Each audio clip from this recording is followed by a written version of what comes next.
your world always be joyful, and let your worries disappear. And may you always have the strength to carry.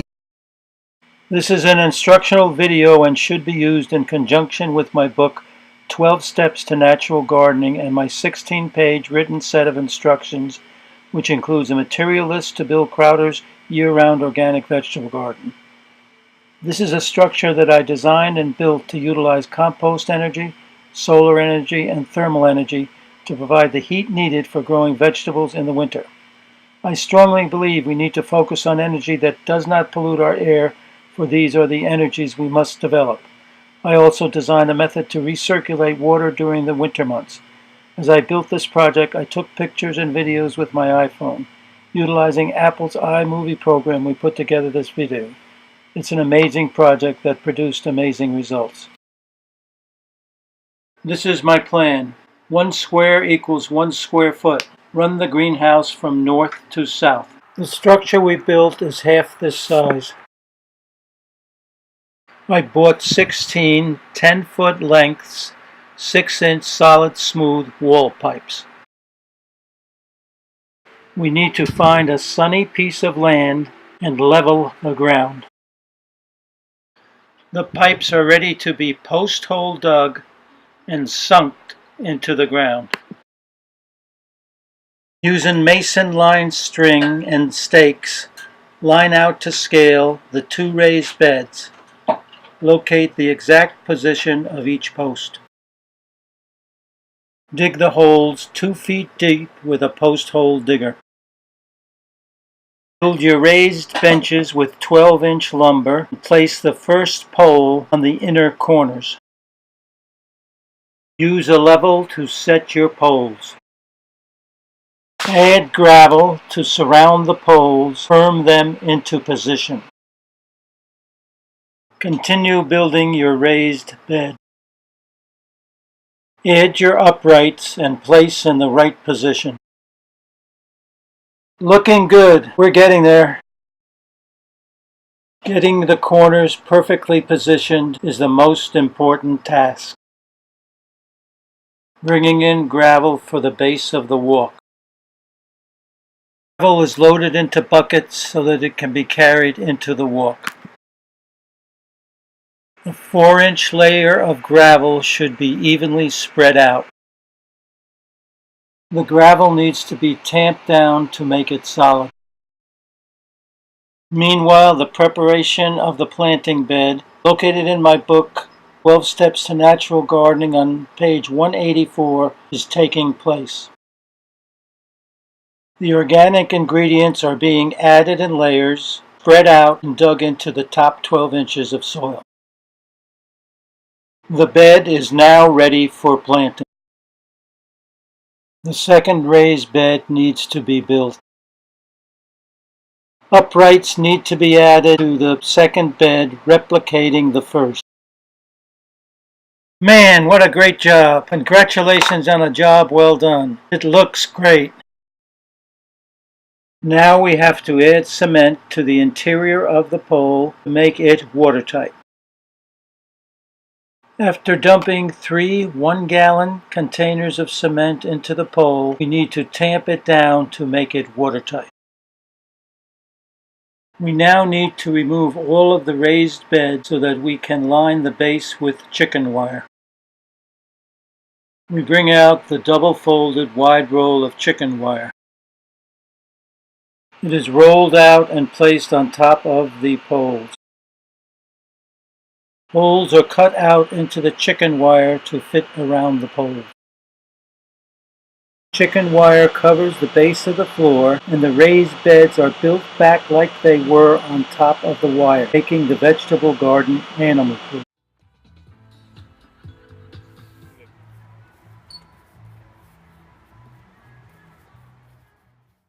We're adding prime paint to each pole in preparation of painting it black. We are planting our flower garden, which will make our structure look beautiful and will attract beneficials to the vegetable area. We are tamping down our gravel to make a strong base for our brick walk. We need to add a 2-inch layer of sand before setting the brick. The beginning of a beautiful garden is taking shape. This is a deer-proof garden, and we continue to add layers of deer-proof plants. The brick is set using a 3-foot wide pattern. Brick will absorb heat from the sun and release heat on a cold night. All of the uprights need to be painted black and filled with water. Black holes will absorb heat from the sun and heat the water. Using the formula in my book, 12 Steps to Natural Gardening, on page 159, the proper organic ingredients are mixed into the soil. It's like baking a cake. The ingredients need to be blended well together. It's important to pick out sticks and stones to get a clean soil. We place the soil into buckets so that we can carry it in and fill our raised beds with our mixed soil. The soil needs to be filled to the top of the raised bed. Now we need to start building our 6 compost bins. There are 6 bins built out of 2 by 4 inch lumber, 3 feet by 3 feet by 3 feet. Built this structure on a flat surface inside. It will be carried later to the proper location in back of our vegetable garden. As we keep adding flowers to our deer-proof garden, we need to be conscious of scale and color. The garden is starting to look good and take shape.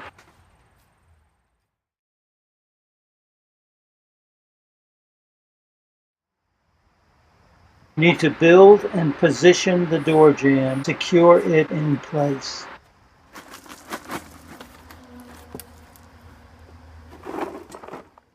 We now are building the door out of old 6-inch by 1-inch lumber.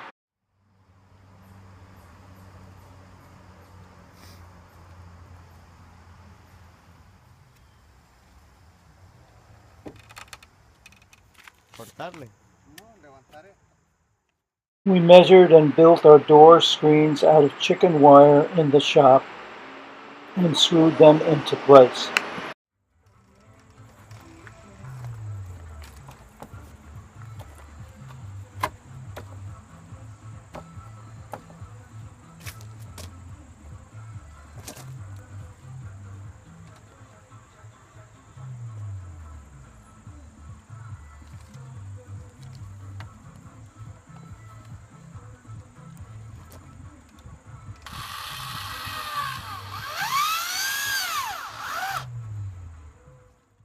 We rolled up 6 rolls of 1-inch poly pipe into 20-inch circles.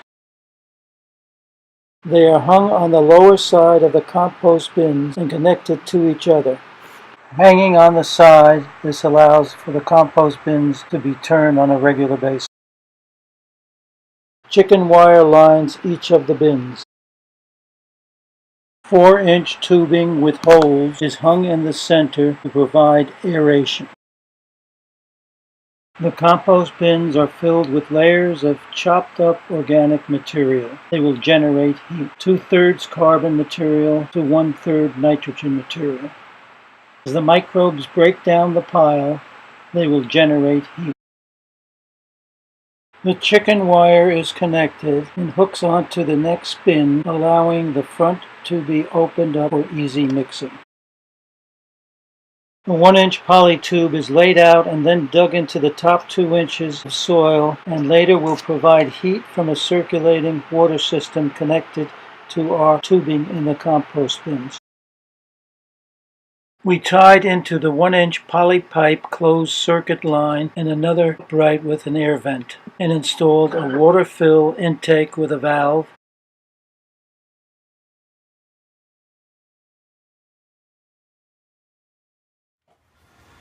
I knew what I was doing. Now I'd be building the dangerous. caps that will fit into the poles to support the roof structure. Inserts were made by really cutting dangerous. poles into 3-inch lengths and slitting it longitudinally to reduce the size of the circumference. And drill that baby in there. Perfect. Just set this on here, just like before.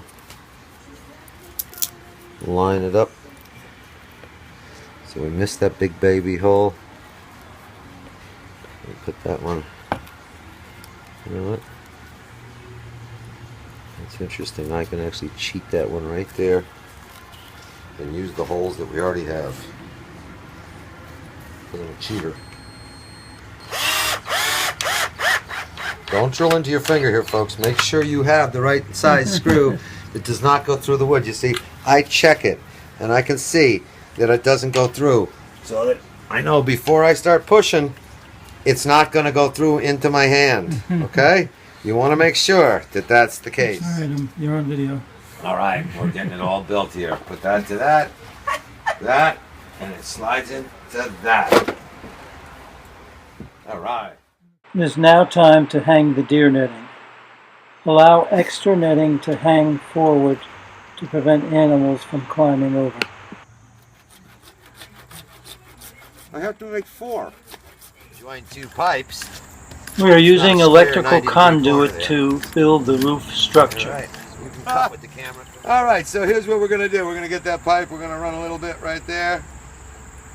That edge has been sanded down. I'm gonna put it over here in my handy little jig. And take another piece of this. And jam it in there. Just put a little bit of this on it. Make sure we get a really good, solid connection there.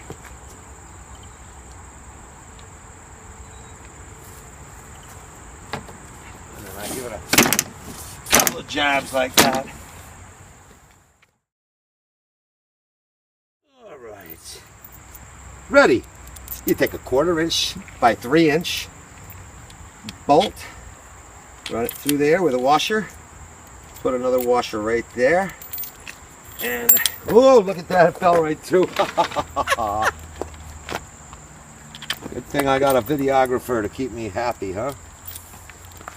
And then we'll take one of our long pieces and we drop that right on top of there. Get it to come through. And with any luck, it comes all the way through, fits a washer and another nut. We're having a little trouble here.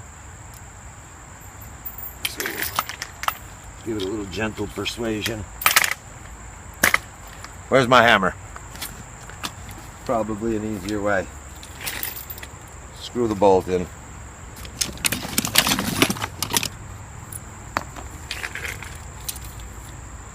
No, I got something bound up here, that's all. That bolt goes all the way through.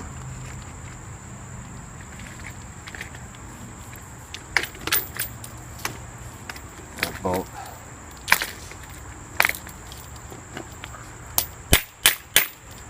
I don't know why it's giving me such a hard time. There we go. You know what they say, get a bigger hammer. Okay, once that's together, and as I bend my pipe, it's got to be in that little corner as it springs back. Or if you have 2 people, it's easy. But my videographer, he's like Union. He only does one job. Videography. He won't help me with this. But you could say, I don't need his help. Look, it's done. Beautiful.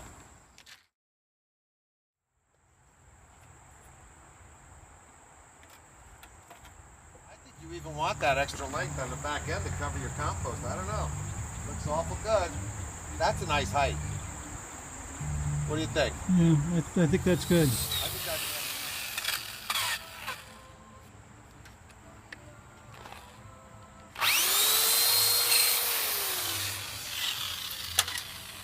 They're tough guys. They eat these bolts.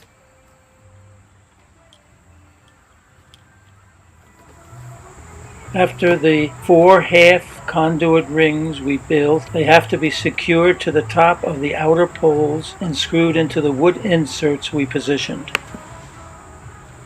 Once the 4 roof conduits are in place, form the roof outline, longitudinal piped conduits screwed in each one to hold them in place.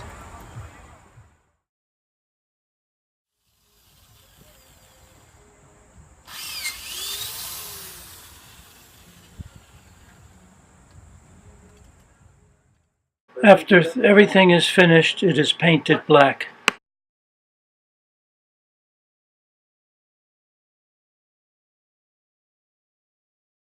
As soon as the painting was completed, the vegetables were planted. The vegetables grew nicely throughout the fall. In early November, it is time to cover the structure with a heavy-duty greenhouse plastic. Use rolls of batten tape to staple the plastic onto the wooden outline structure.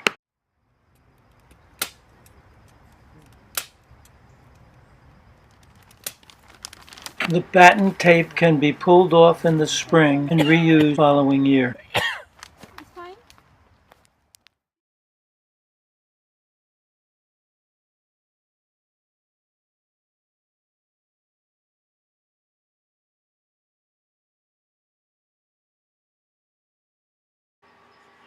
We have a lush and nutritious crop of vegetables to harvest during the upcoming winter.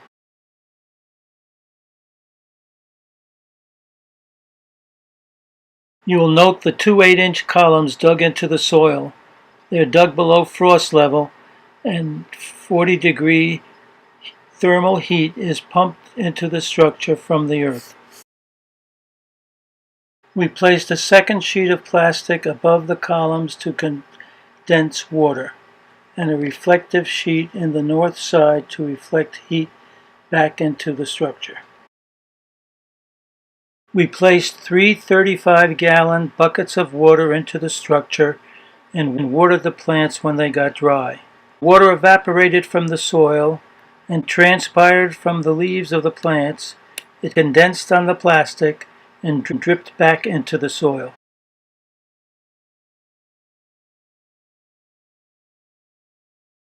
The curvature of the roof is so steep that snow never collected. On a cold winter day when the sun shone through, we got temperatures of 70-degree water in our columns. As the sun disappeared, we had 16 uprights acting as radiators to heat the structure. We had compost heat to heat our soil. For 3 weeks, the ice in the front of the door was so thick I couldn't open it. It was 0 degrees out, and I thought I lost everything. When I opened the door, all the plants were alive. The winter is over and spring arrives. We can start the whole process over again. I was able to rotate 4 crops a year in this amazing structure. I wish that this small greenhouse could be built at each school in our country. Then each school could have their own living laboratory to show our youth how to harness clean energy. There are hundreds of lessons that can be taught here. Schools need to teach the consequences of global warming and the solutions we can pursue to reverse it. If the youth of our nation can understand, develop, and harness clean energy, we won't have to rely on fossil fuels that pollute our world and lead to global warming. I wanted to grow organic vegetables all year round, but what I learned in the process was a much bigger find that we need to put to use. I found that we can utilize Mother Nature's resources for energy we need.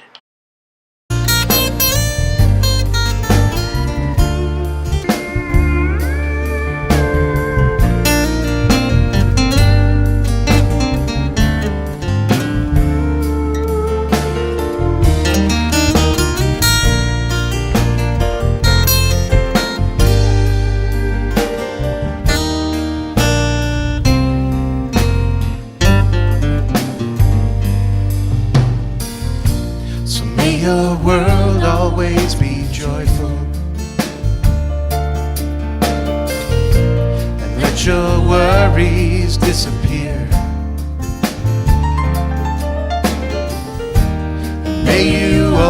always have the strength to carry on. And you're